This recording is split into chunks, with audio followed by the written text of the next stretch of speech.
¿Qué tal? Buenos días, buenas tardes cuando se vea este video. Me presento, mi nombre es Alexis Javier Covarrubias Castañeda, soy estudiante de la Universidad Autónoma de Zacatecas, estudiante de la carrera de Historia en línea y llevo en este momento la materia de Historiografía Contemporánea impartida por la doctora Susana de la Torre Troncoso. En este video voy a hacer un pequeño análisis de una obra de Peter Brook. Y bueno, empezando, Peter Brook, ¿quién es y qué es de Peter Brook? Peter Brook es un historiador inglés. Él nació en 1937 en Londres. Estudió en la Universidad de Oxford, ahí mismo se doctoró. Toda su vida ha sido catedrático y dentro de sus eh, elementos más importantes ha sido ensayos como el Renacimiento Europeo, la cultura popular en Europa moderna y sobre todo su máxima obra opus llamado Formas de hacer historia, en la cual habla sobre la nueva historia o la historia popular. Primero se dará un poco de un análisis historiográfico. Empezamos con el siglo XIX, en el cual tenemos en cuenta de que está dominado por el positivismo. eh, las ciencias naturales son las que llevan la, la batuta en estas áreas. Las ciencias naturales eran quienes tenían el conocimiento verdadero en ese momento.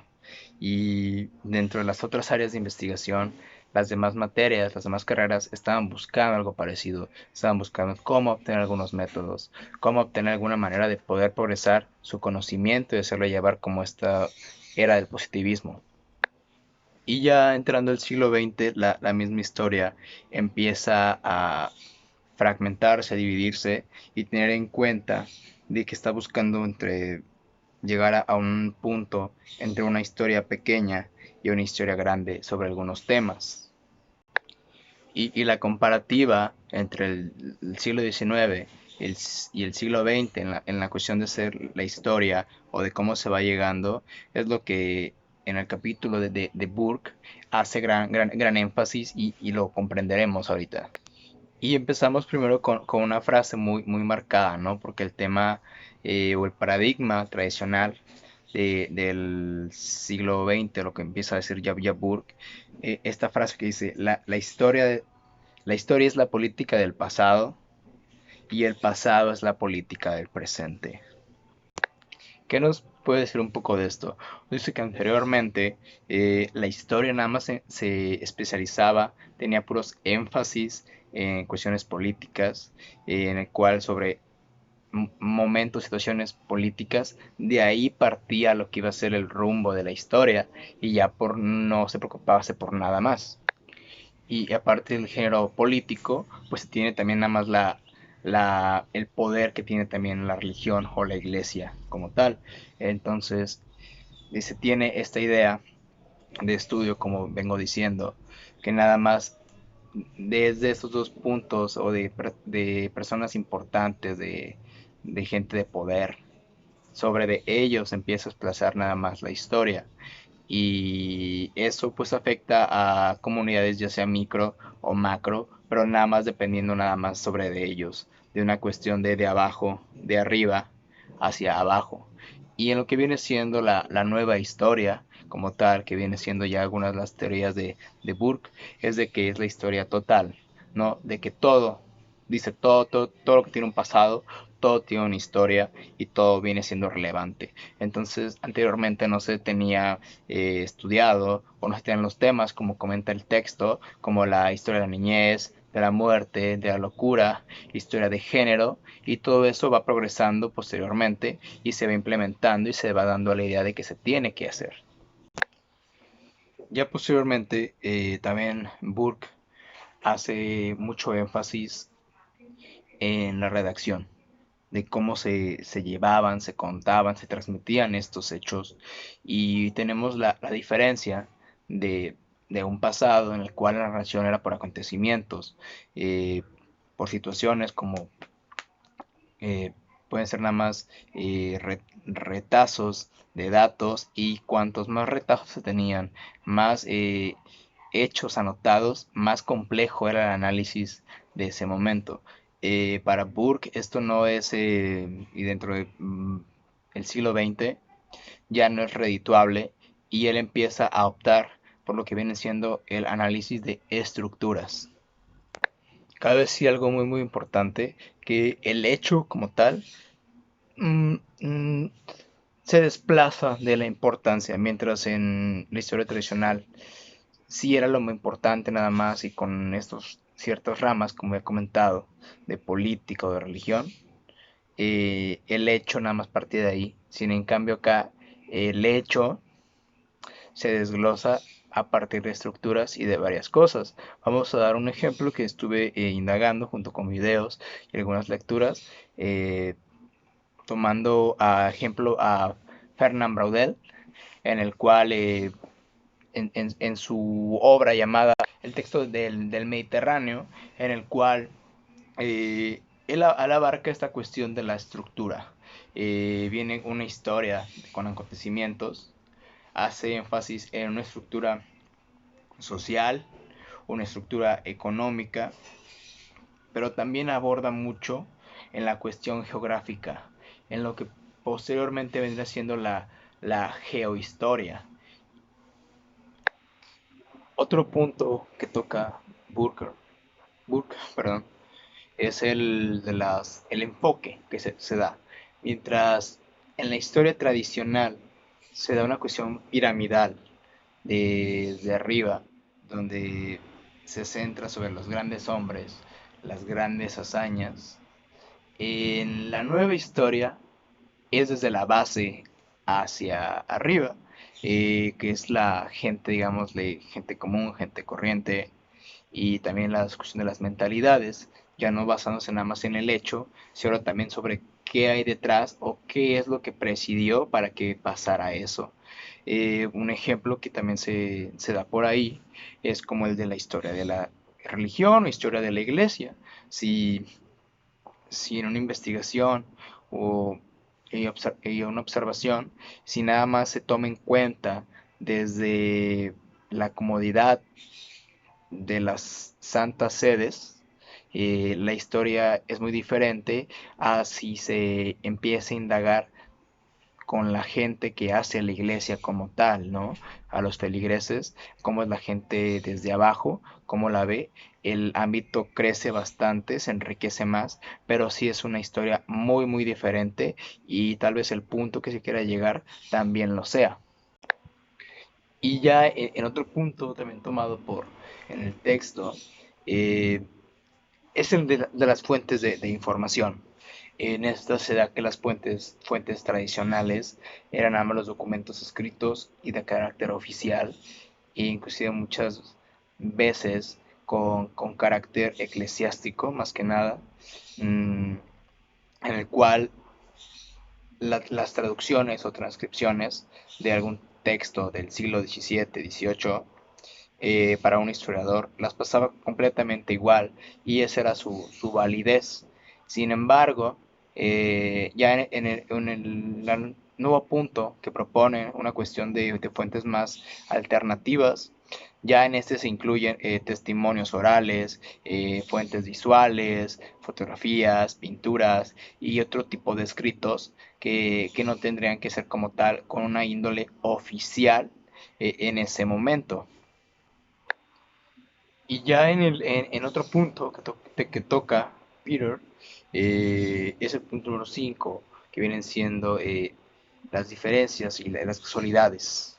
En este hace mención con un ejemplo de la historiografía positivista, en el cual eh, es el contexto, la acción individual y sobre eso qué es la causa a ello. Un ejemplo sería alguien que descubre un lugar, el contexto de qué pasaba en ese momento, la acción, y saber sobre eso, se nada más se tenía ya el hecho narrado con esos tres puntos. Y como contraparte con Burke, en las diferencias y casualidades, él da esta palabra llamada la multicausalidad, en el cual no se tiene que hacer el método como lo hacían en el siglo XIX, sino que puede haber muchas causas que pueden llevar a una respuesta que se quiere dar sobre un hecho, y también tiene que ver eh, que se empiezan a integrar bastantes visiones fuera nada más de un historiador.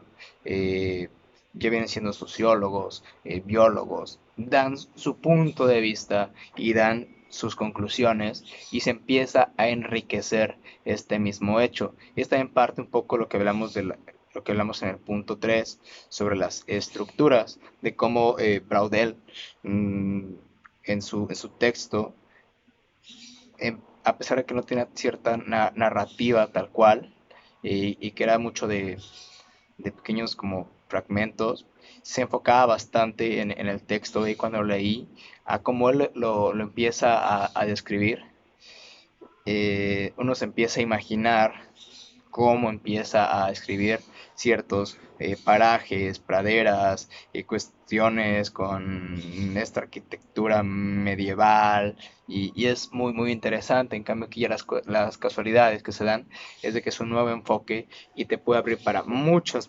formas el hecho de entender un hecho. En el otro punto que se toma es los tipos de conocimiento.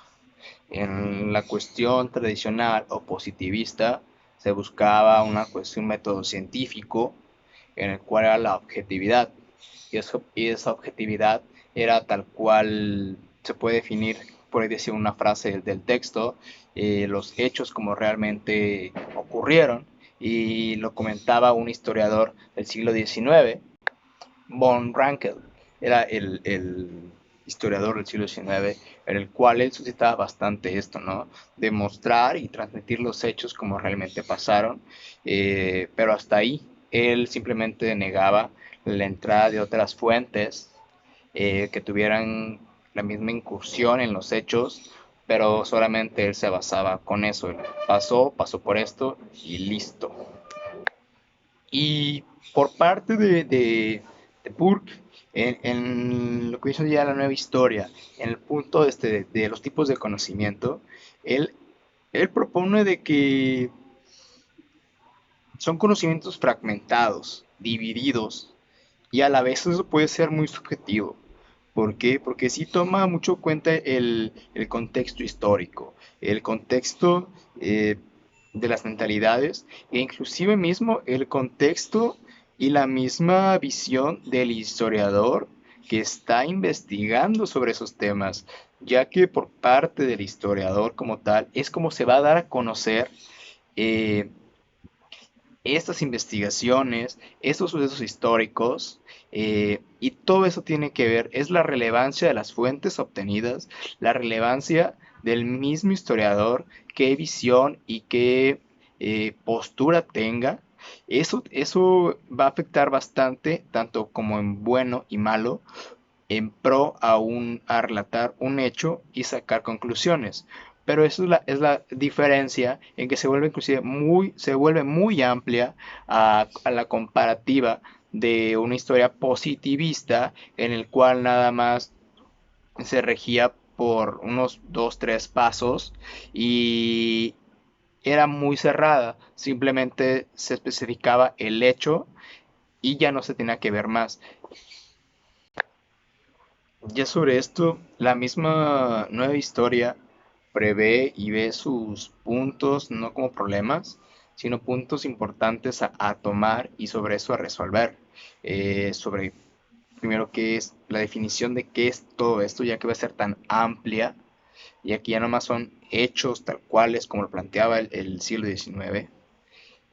Las fuentes, qué tipo de fuentes se van a necesitar, y como son igual tan grandes, ir eligiendo las mejores, tal cual, y sobre eso, qué tipo de resultados nos van a arrojar.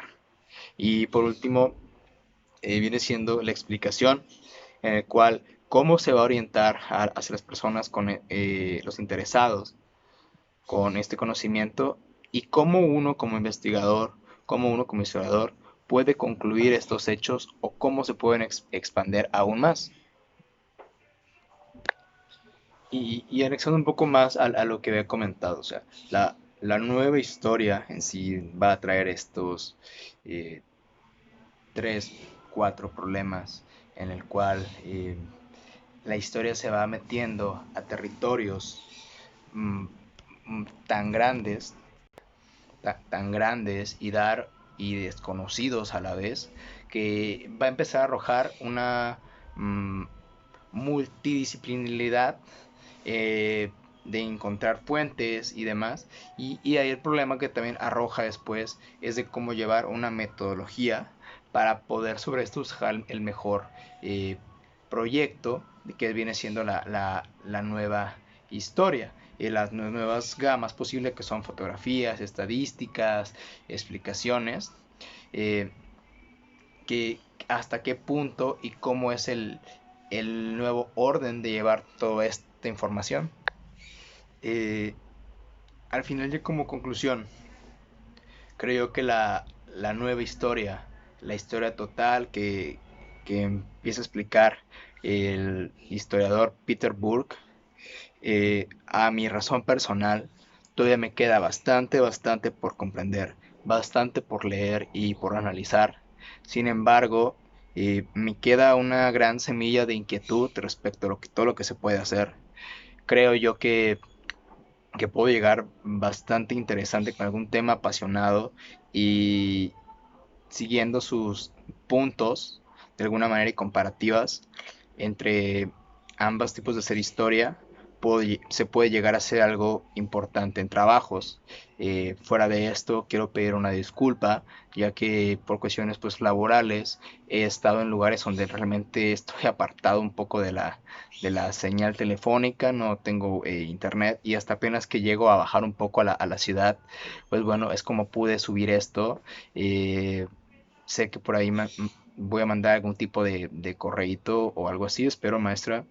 Pero bueno, realmente disfruté la lectura, voy a indagarme más en el tema, la verdad. Y de mi parte sería todo con este video.